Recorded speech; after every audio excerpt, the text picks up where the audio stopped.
You're listening to a podcast by Lance Lambert Ministries.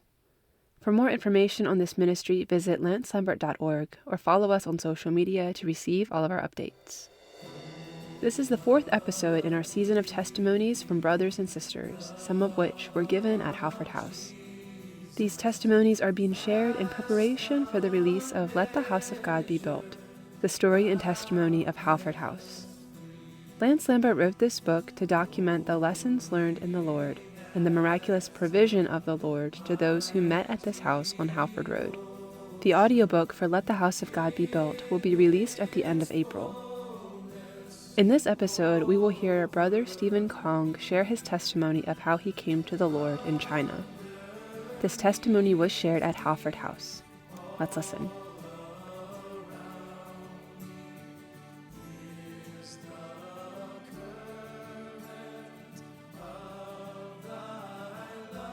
For the sake of some of the young people here, I think I'll be happy to fellowship with you in this matter, but I don't know within such a short time whether I'm able to tell you what I feel I should. I was brought up in a Christian family. Of course, I came from a large Chinese family, 4 generations living in one house with all the uncles and aunts together. My father was the first one who came to the Lord. He was sent to a mission school in the very early days when missionaries came and opened up the schools, and my grandfather sent my father there to study English because he was in construction business and he had business with Europeans, with foreigners. And there my father was led to the Lord. And he suffered greatly because of his faith in the Lord. At that time, it was considered a disgrace to the family if anyone should trust in the Lord. Only the very poorest became so-called rice Christians, but certainly not others. So I do thank the Lord that I was born to a Christian family. And my father loved the Lord very much. I was brought up, therefore, in such an environment, study in mission schools and attended Sunday school and so on and so forth. And we had family worship every day. My father always gathered us together. He read the Bible and prayed for us. So I was privileged to grow up in such an atmosphere. But I have to say that I had no desire for the Lord when I was young. I never questioned Christian faith.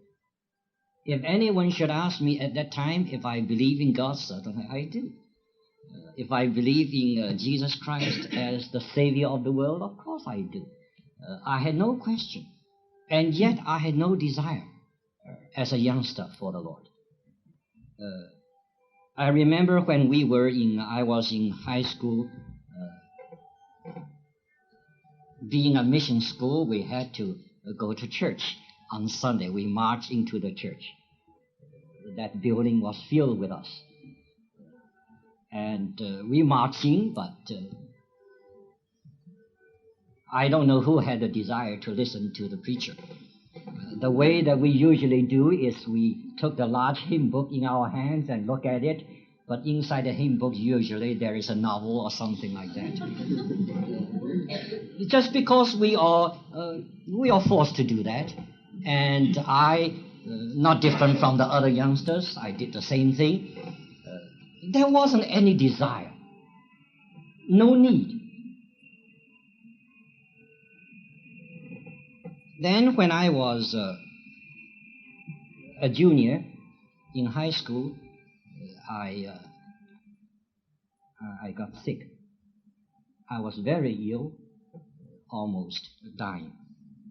And of course, my father prayed for me, and in my desperation, I prayed too because I knew I was not ready to die. I was very afraid to die because I don't know what will happen next. Or may I say, I did know what will happen next. So I wasn't ready for it. I prayed. My father prayed for me. And at that time, such kind of disease has no medical aid. It was just a matter of nursing and see whether you could pull through or not. So after several months, I gradually recovered.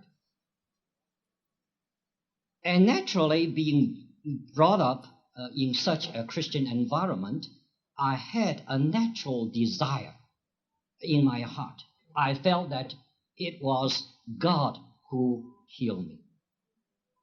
And I must show my appreciation of Him. It was that desire in me. I must show my appreciation. I must do something for Him. So when the school opened, a classmate of mine came to me and said, now, could we start something in our school? A prayer meeting or a Bible study or something? Now, of course, I jumped at it. I said, that's what I wanted to do. I wanted to show my appreciation of God. So we began to organize a kind of voluntary meetings in school. We asked permission to use the library after supper and before the night class. And we used to knock at the doors in the dormitories and urge our friends to come and join us. Both teachers and students began to come. Now, of course, the difficulty was someone had to lead a meeting. So I can still remember that before I was converted, I led a prayer meeting. The way I did it, of course, my father has a lot of books, and they are good books on prayer. And many incidents of how God answered prayer. So, of course, I just went to my father's study and took a book and read something on prayer. And that night, I can still remember, I began to tell these people how God answered prayer. And I related incidents after incidents to prove to them that God was a prayer answering God. Now, after that, I asked everybody to kneel down and pray. And the natural thing happened was, after we knelt down, some people began to laugh because it was so strange to them. I don't remember if any of us at that time was really born again. So when some began to laugh, of course, being the chairman of that prayer meeting, I had to scold them. I reprimanded them very severely that it was before God we shouldn't do such a thing. And I also preached before I was saved. We had someone to preach to them. So I can still remember the first message I ever gave before I was saved. And not too difficult. I went into my father's study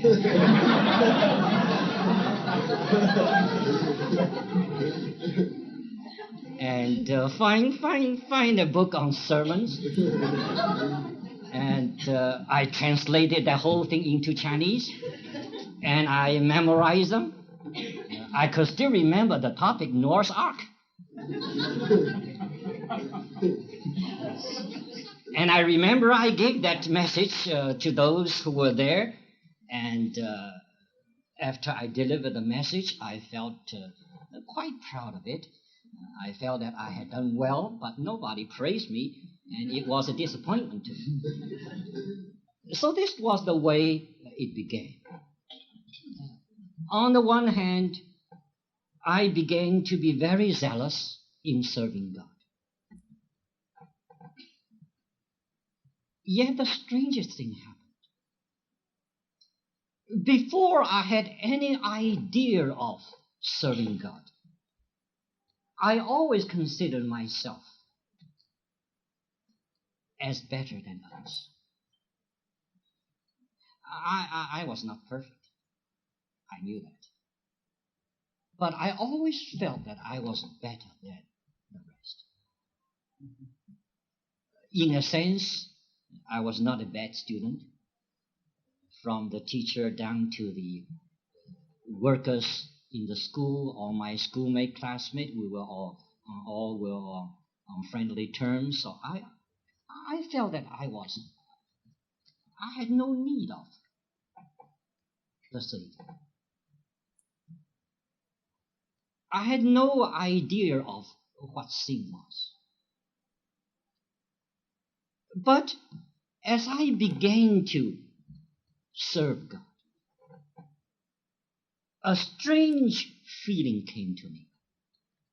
Nobody preached to me. It just came to me, a sense of the sinfulness of my sin. Outwardly, I was much better even than before. And yet, deep down within my conscience, I was way low with the sense of my sin. Sometimes when I was alone, I cried over my sin. I was a young boy at that time, 15. But the sense of my sin was so great within me. I had no rest. Wherever there was an evangelistic campaign or meeting, I was there. Even during the time of examination, I didn't care. I must be saved. That was one thing I wanted. For a whole year, I traveled to this place and to that place. I listened to famous preachers, some world famous. I went up to the front many times. I wept there, and I came home and nothing happened. For a whole year, it was like this. I read the Bible very faithfully. I prayed every day. I went to church. I preached. I served God. People look at me and say, well, this young man was a good Christian. But I knew I was not saved. In 1930, the summer came, and I attended a summer conference with the one desire to be saved. I went there, I lived there, and a few days passed, and I was still unsaved. I saw people went up to the altar and came out radiant. I admired, but I didn't have such experience. So one morning, I remember I was in my room. I couldn't say that I was praying, but I thought I was praying. Somehow I was talking to God. I said, God, why is it that other people get saved so easily, and it's so hard for me? Is it because I know too much? Is it because I preach to others? Is it that I'm gospel-hardened? So I tell God, now God, save me this time. If you don't, I don't want you anymore. There's no hope. I'll turn my back. And thank God, that very afternoon, He met me. I went to the meeting, and the preacher preached on John 3:16, which I know by heart. Very simple preaching. I could do that at that time. And he just emphasized on one word, believe. I listened to him. I said, that's right. Just believe. That's all you need to do. So when he finished preaching, he asked people to go to the front and knelt there and pray. I said, well, I had been there many times. I didn't need to go anymore. So I just knelt by my seat. A preacher came to me and prayed with me and said, now, won't you go to the front? Well, I said, well, it's all right. I'll go to the front. So I went there. I started to pray. I wept again before the Lord. I really wanted to be saved.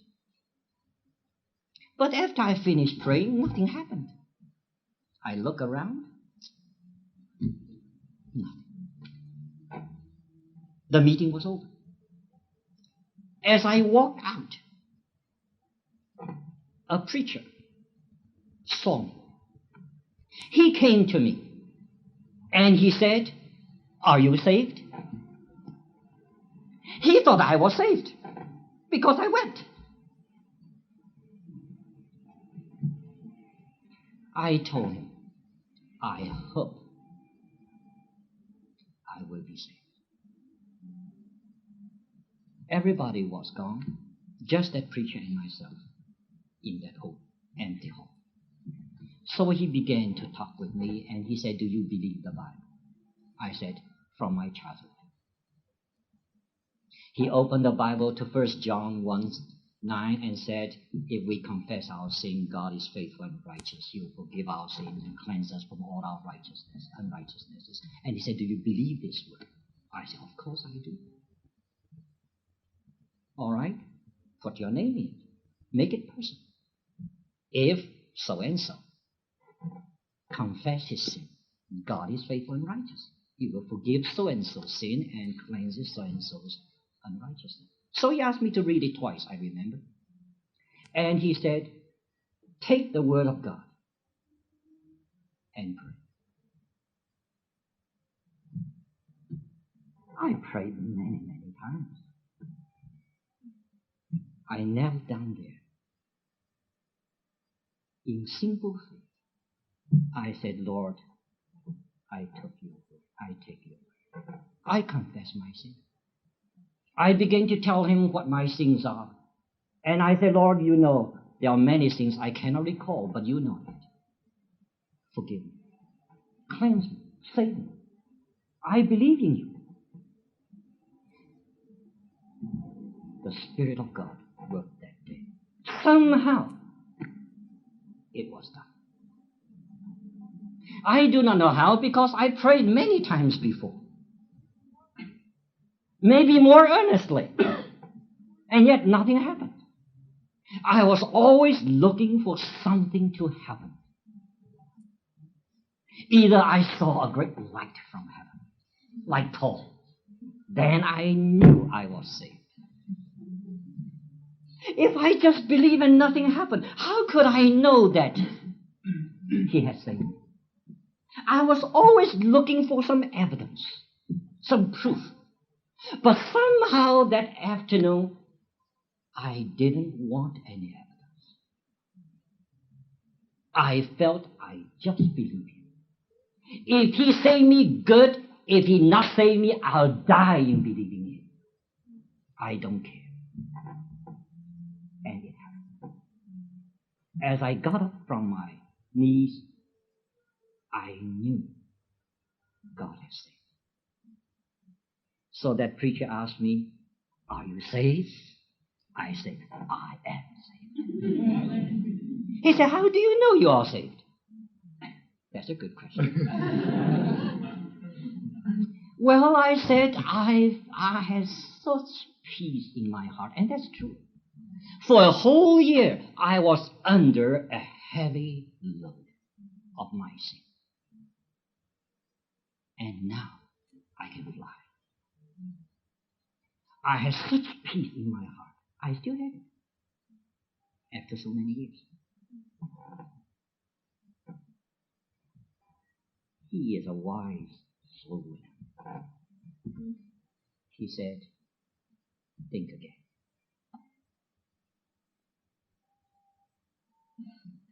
And suddenly it dawned upon me. I said, I know I'm saved because God says so. He said, that's right. That's the right thing. And I remember I went back to my room that day, opened up my Bible, and began to read. And it's a new book to me. I love it. And of course, during those days, I don't know if they are still doing now. They may. Usually on the last day of a campaign or a conference will be a day of consecration. The preacher will hammer on this matter of consecration. And by consecration, it means that you must offer yourself to be a pastor or a missionary. So, at the close of that conference, the preacher started to hammer upon those audience this matter of consecration. Now you must consecrate yourself, offer your body, and be a pastor, a minister, or a Bible teacher, or a missionary, and you must do that. And of course, I was so touched by the grace and mercy of God. What else can I do? So when the preacher preached on that, of course I was ready for it. And he had a large map of China at the back of the platform. And he said, anyone who wants to offer himself to serve the Lord, come up to the platform. Point your finger at the place you choose. And there you can go later to serve the Lord. I thought to myself, I must serve him. I must go to the Father's place. I must serve in the most difficult situation to prove my love to him. So I walk up, I point my finger at Mongolia.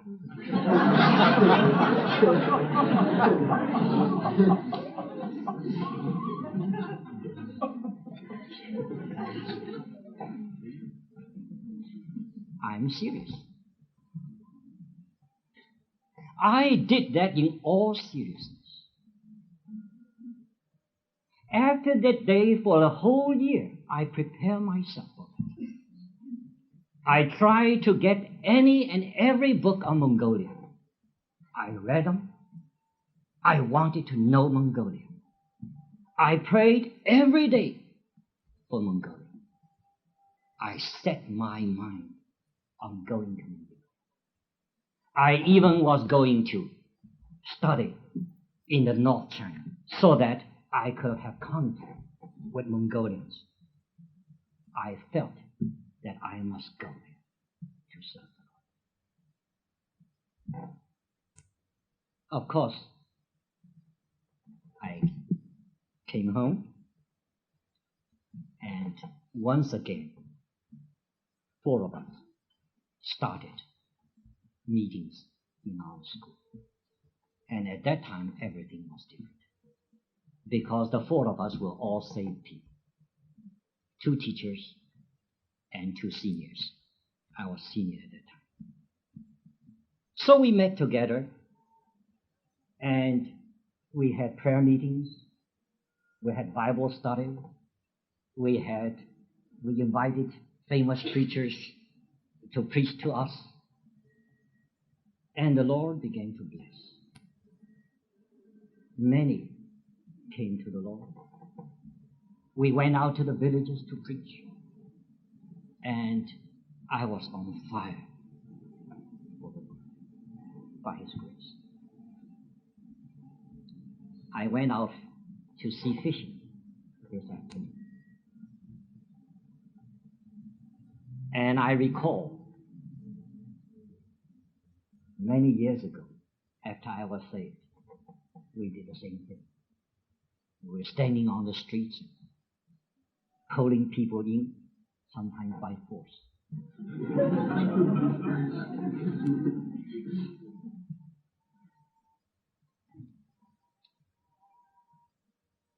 Well, that was a very happy year with good fellowship with the youngsters of my age and others, and I joined myself to many evangelistic activities in my city. When the year was over, I graduated from high school. Of course, I had no desire to go to college, to university. I felt it was just a waste of time. I must prepare myself to serve God. And the only way I knew how to prepare myself was to go to a Bible school. How could you serve God if you do not go to a Bible school or theological seminary? That was the only way I knew. So I picked out my own Bible school, which I considered as the best.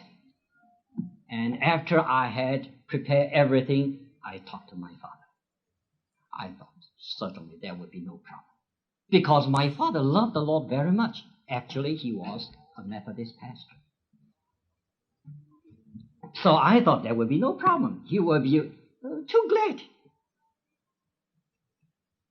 Or in a sense, even when I was a child. My parents told me that when I was a child, somehow they all thought that I would be a preacher.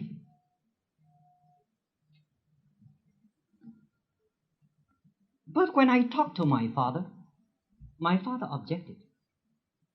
My father said, no. You cannot go to the Bible school now. There is no Bible school or theological seminary in China that is good to his standard. He said, you go to college, finish your university, and then I'll send you to United States of America to study theology. And of course,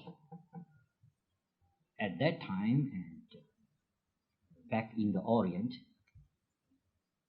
it was the custom for us to obey our parents no matter what.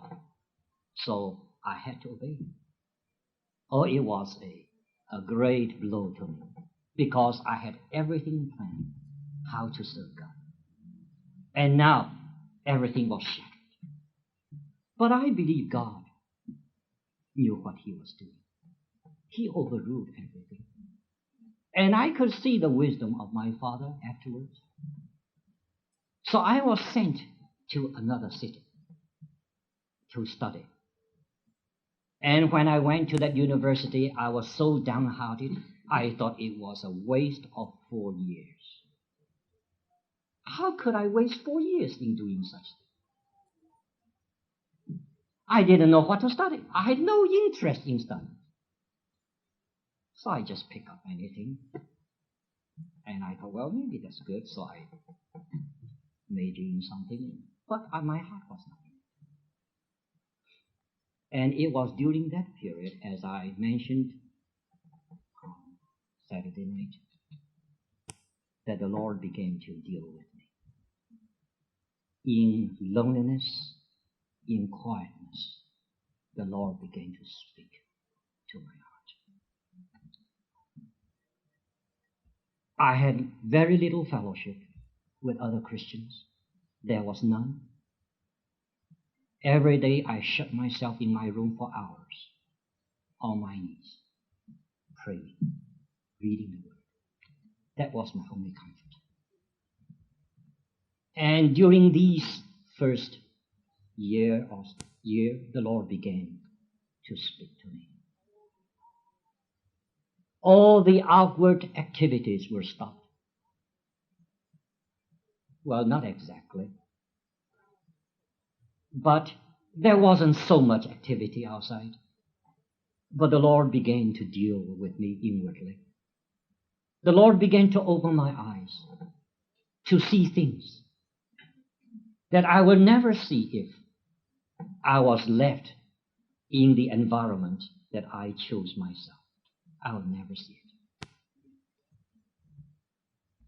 Gradually, the Lord began to lead me from one thing to another until I could not follow the Lord in the way that I knew before. The Lord has pushed me out to a new and unconventional way of following the Lord. I will not go into details. But during the last 2 years, in my college years, a few of us began to meet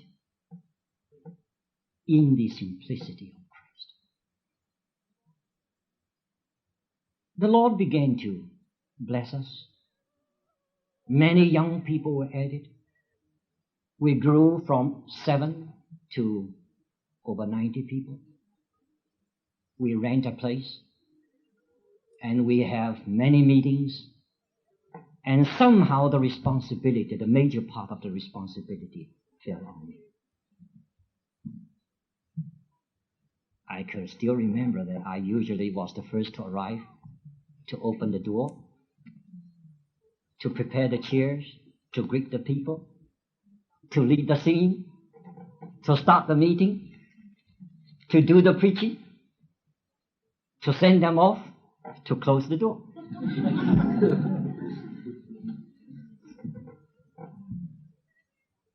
During the last 2 years of my college years, I was so busy with the Lord's work.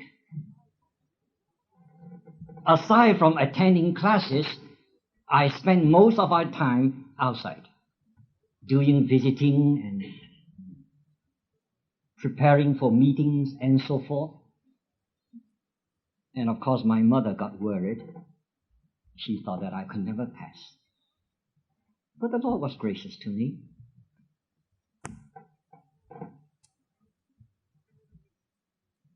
I do thank the Lord. It was during these 2 years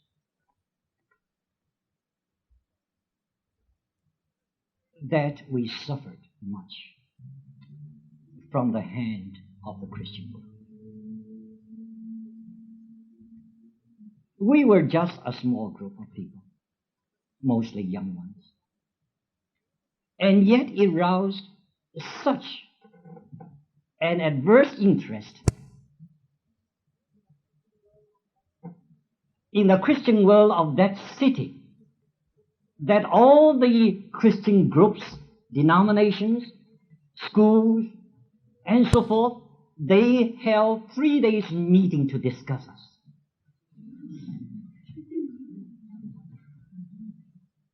My father, of course, was the target. He was well known. He was actually the chairman of the board of trustees of that university. And he was there. He became the target. They said, "You had such a son." But my father was very wise. He answered with the words of Gamaliel. If it is of the Lord, don't touch it. You will be touching the Lord. If it's of man, it will disappear. He suffered a lot for me. But when he came home, he never said a word. He told me he trusted me.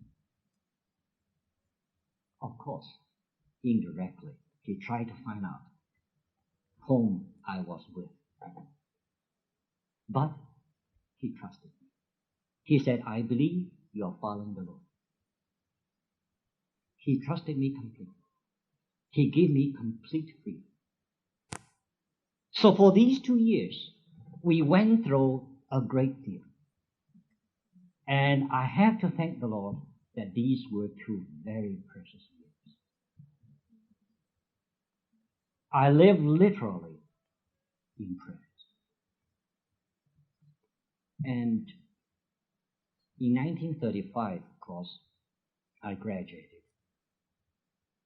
Before I graduated, I had to face my future. I knew in my heart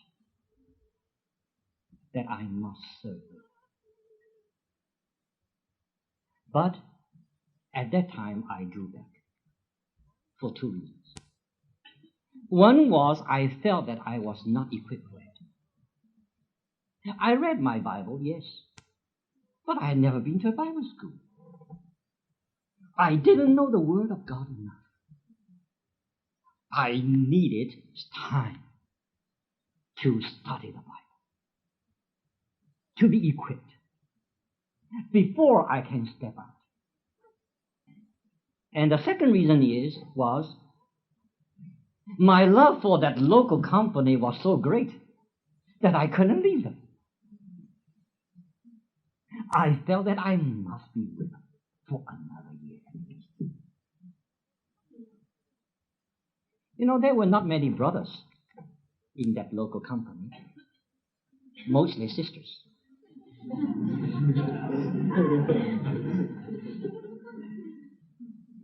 So I decided before God that at least I needed another year. I tried to find employment in that city. But of course, I won't be able to find any employment in the Christian circle because there was a decision that none who came to our meeting will be employed by them. And some were literally kicked out. And some students had to sign not to come to us if they wanted to continue to study. But it was during that time when the school was over. Brother Ni in Shanghai and Brother Li, whom some of you know, they felt that I should join them in the work of God. So Brother Li took the train and came down to see me. He said, "You must come to Shanghai. We feel that you should join us." And he was going back to the North China. And Brother Li was not healthy. So they wanted me to go immediately. He argued with me and he said, "I will not go. I will not leave until you promise to go." So I said, "Oh, all right, I promise. I promise to come to Shanghai, but I don't promise you how long I will stay there." I kept my promise. I went to Shanghai, and after a week, I was back.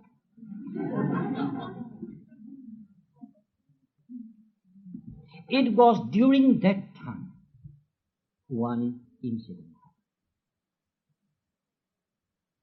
A young brother. Of course, I was young then too. But a young brother. Just graduated from junior high, whom I love very much. Because there was only a few brothers. And if there are few, they are more precious. I love that young brother very much. After school, he went out with a few schoolmates to swim in the river. And he was drowned. His parents were not in that city. So they notified me. And I had to prepare for his funeral until his parents arrived. And after I had sent his body to the cemetery, I came home. And for a whole night, I couldn't sleep. I argued with God. I said, "Lord, you know we have only a few brothers. How can you take away one? And especially one so young?" It didn't look right to me. I argued the whole night. I couldn't sleep. And the next morning, I shut myself in a room, continued my argument with God. I just couldn't accept that fact. I was asking God, why? Why did you do that? Why did you allow such a thing to happen? It shouldn't happen. And as I was kneeling there praying and arguing, suddenly the Lord began to speak to me. The Lord said, "Do you want to serve me?" I said, "Yes. But not for another year.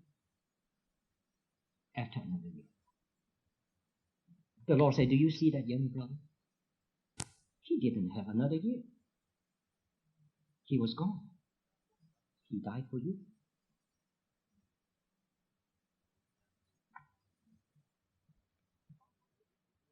I began to see it. I say, "Lord, if this is what you want to speak to me, all right, I'll go." So I sought out my father. It happened that my father was the only one in the house. So I told him what had happened.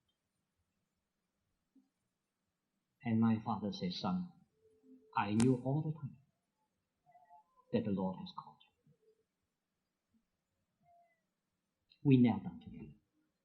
He committed me to the Lord. He said, "I do not care if you do not go my way.